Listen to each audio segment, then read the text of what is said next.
And West Asia continues to simmer. According to reports, an explosion occurred at a military base in Iraq early on Saturday, causing a large fire. According to an Interior Ministry source and a military official, the explosion hit the Kalso base, where former pro-Iranian paramilitary group Hashd al-Shabi, now integrated into the regular army, is stationed. According to the authorities, the attack had killed one person and wounded 8 others, while the military source reported 3 Iraqi military personnel had also been wounded.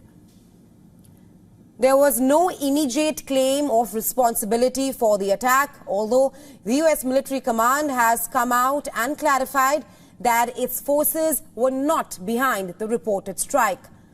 The attack comes on the backdrop of Iranian state media reporting explosions in the Isfahan province.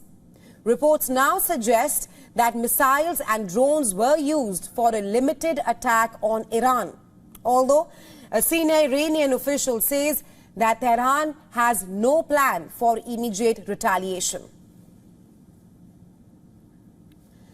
Well, several Iranian nuclear sites are located in Isfahan province, including Natanz, which is the centerpiece of Iran's uranium enrichment program. The International Atomic Energy Agency has now confirmed that there has been no damage to the nuclear sites.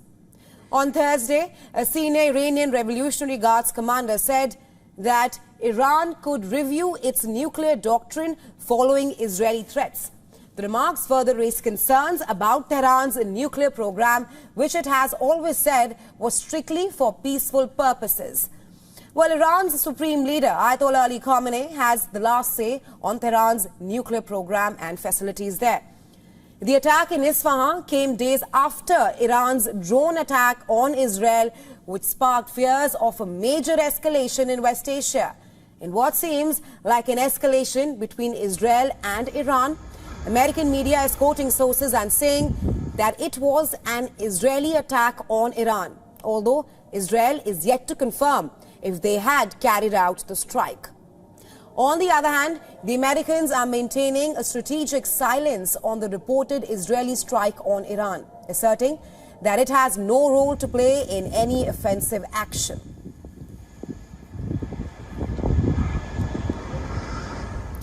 And for more on this, Peter Kuznick, a professor of history and director of the Nuclear Studies Institute at American University, is joining us live from Washington, D.C. Good morning to you, Professor, and thanks for your time. Now, we have reports of missiles being used in what is being called a limited attack. Now, both Israel and Iran have played it down. What's your view on this matter? Can one conclude that it is the end of direct attacks between Israel and Iran, and the world can finally expect de-escalation? It looked like the direct attacks on Israel and Iran had ended after Israel's very limited strike yesterday against Isfahan in Iran. But now tonight we've got this explosion in Iraq, and the Iranians and the Iraqis are pointing the finger at Israel. Israel and the United States are denying this, but what it shows is that the situation in the region is so volatile, so precarious, that anything could trigger it now. And so while it looks like both Iran and Israel were trying to tamp it down and downplay and minimize the latest round of attacks on each other, this is a major development. The Iranians attacked Israel from Iranian soil, and the Israelis apparently responded from Israeli soil, attacking each other, which was a major escalation. But the Israeli response was deliberately designed not to further escalate the situation, which really began on April 1st with the Israeli attack on the Iranian diplomatic facility in Damascus.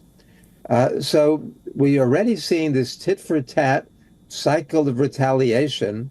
However, the ladder of escalation seemed to be slowed, and there seemed to be a deliberate effort on both countries' parts to prevent this from escalating further into a broad regional war.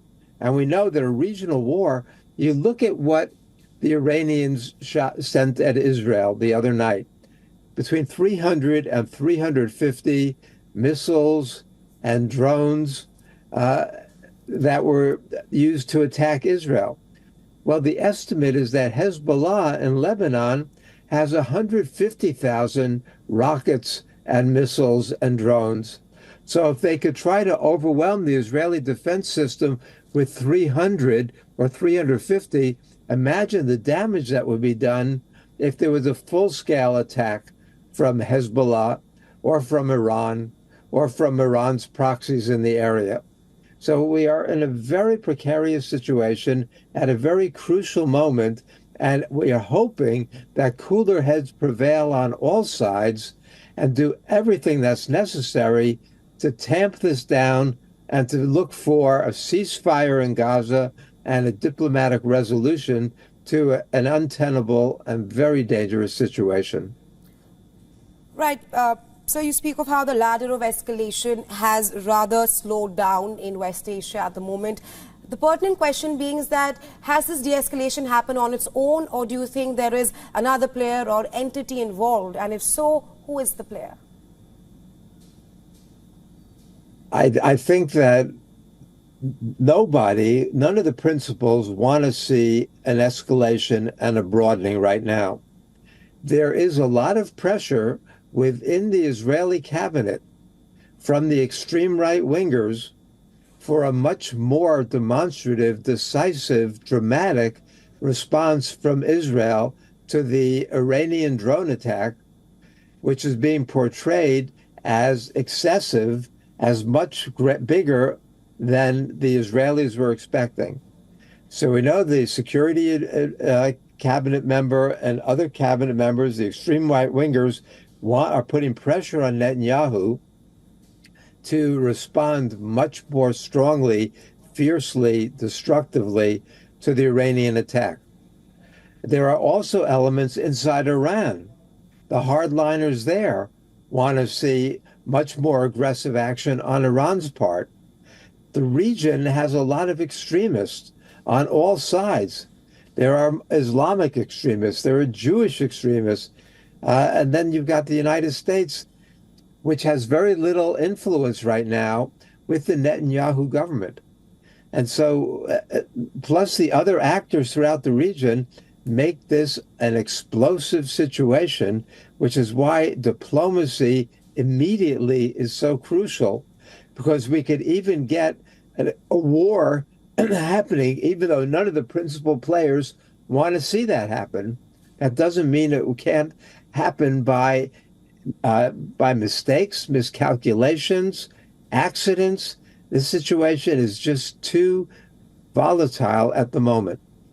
Right, Mr. Kuznick. Thank you so much for taking our time and joining us here on WION with your insights. Thank you.